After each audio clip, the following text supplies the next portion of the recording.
চুরি করেছে Donald Trump, তাও আবার ক্লাব বিশ্বকাপের ফাইনালে গিয়ে।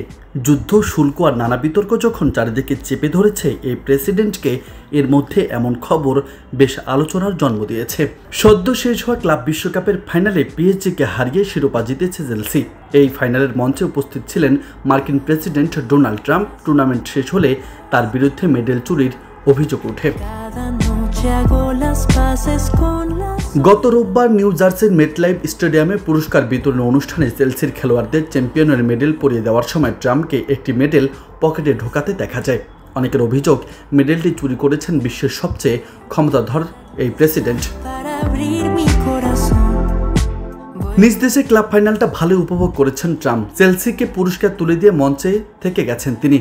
পারফর্মারদের সঙ্গে শিরোপা উদযাপনও করেছেন ট্রাম্প। ট্রাম্পকে দেখা গেছে ফিফা সভাপতি জিয়ান্নি ইনফান্তিনোর কাছ থেকে পাওয়া মেডেলটি নিজের ব্লেজারের পকেটে ঢোকাতে, এবং এতে কোনো আপত্তি জানাননি ফিফা প্রেসিডেন্ট।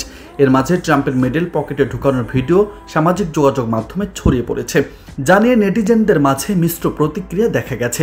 অনেকেই ব্যাপারটা কৌতুকের সঙ্গে নিচ্ছেন, তবে অনেকে এটি চুরি বলে অভিহিত করেছেন।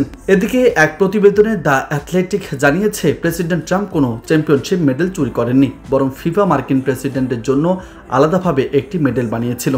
পুরস্কার বিতরণ শেষে আনুষ্ঠানিকভাবে এই মেডেল ট্রাম্পের হাতে দেওয়ার কথা ছিল, কিন্তু সময় স্বল্পতার কারণে তা সম্ভব হয়নি।